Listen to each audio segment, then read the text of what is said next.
Ready, set, go.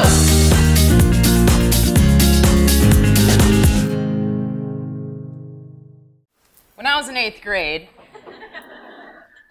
I ran against my arch nemesis, also named Lindsay, for class president. There's a couple things you should know about the other Lindsay. She was already on the varsity soccer team. She took harder classes than me, and she is the life of the party. Clearly, even in this picture, right? She's laughing in her yearbook picture.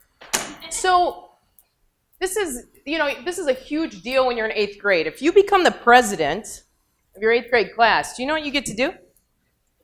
You get to pick out the colors of the balloons for your formal. And I was not going to lose this. So the day comes, everybody's voting. We're walking down the hallway. I'm walking down the hallway. I'm seeing all my friends, right? The lockers are slamming. Remember that sound? Everybody slam their lockers? Walk down my little backpack. People are saying, hey, I voted for you. Hey, I voted for you.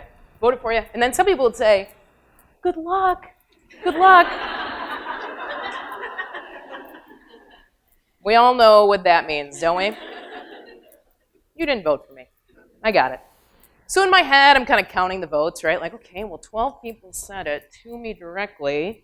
And let me just keep this in my head. So I'm kind of counting in my head, trying to keep a tally, trying not to hate anybody. Because I'm like, I don't think you voted for me. You didn't say you voted for me. Huh, all right, well.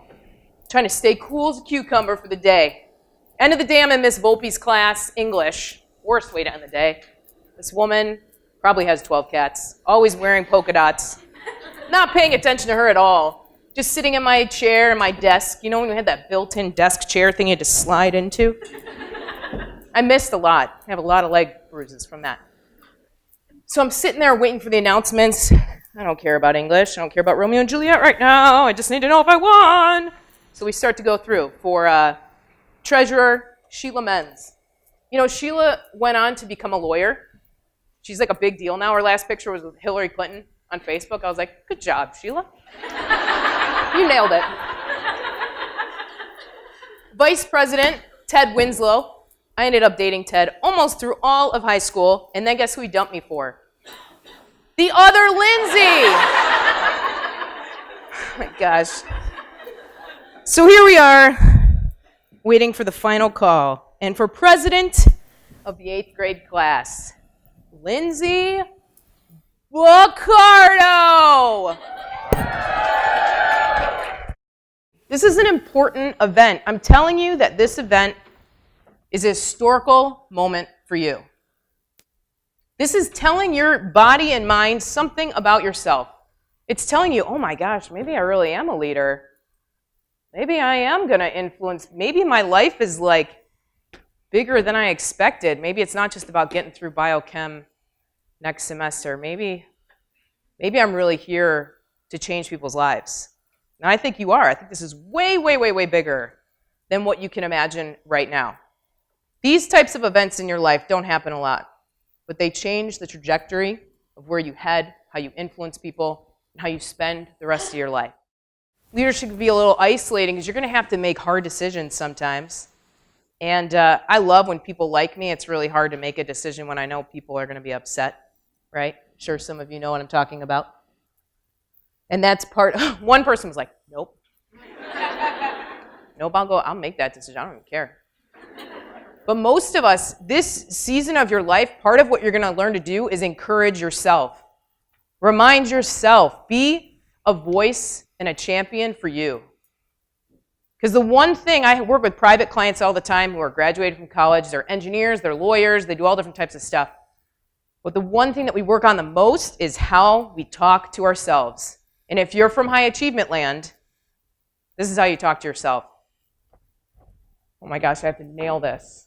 If this doesn't go well, oh God, if this doesn't go well. Oh gosh, okay. I'm going to do great, I'm going to do great. I will make this happen. And then if it doesn't go just the way we planned, we're like, oh no. Do you think they're upset with me? Oh gosh, I think they're upset. I don't know if this is going to work.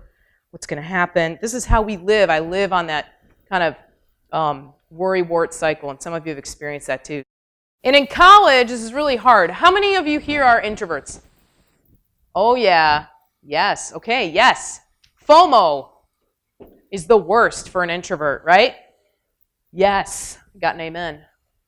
When I was a freshman, there was one weekend where I was zonked. You know, freshman year when you're just like, what is all this homework? Like, this was easy for me in high school and I just got a C, right? I had that experience my freshman year, and so I was like, I am going to buckle down and I'm going to stay in at night and I'm going to do my work. And so one night, one of my best friends, Charlene, was like, hey, Lindsay, you got to come out with us. I was like, nope, I'm buckling down. And I was an introvert and I was totally zonked. I just was like, I can't even function. And I went to Syracuse, which is like 4 times colder than here. I was like, I'm not going out in the freezing cold, okay? Just leave me. Leave me here in my bed. So she went out. 3-4 hours later, she comes busting through my door. She's like, Lindsay, you will not believe who I just met. Alicia Keys was at Cosmo's Pizza.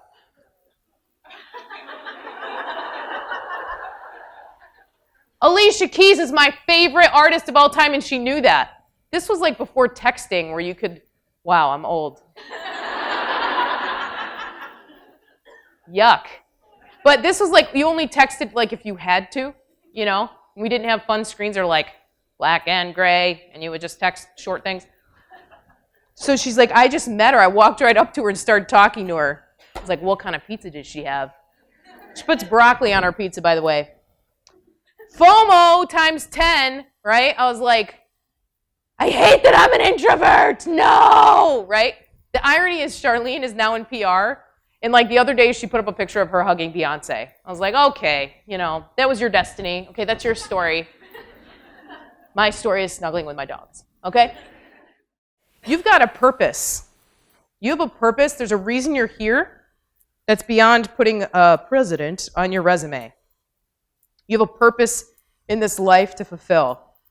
And when there's people in your life that are draining you and pulling you away from your purpose, or when you get off track from your purpose, it's going to be important that you put in boundaries so that you can stay true to who you are.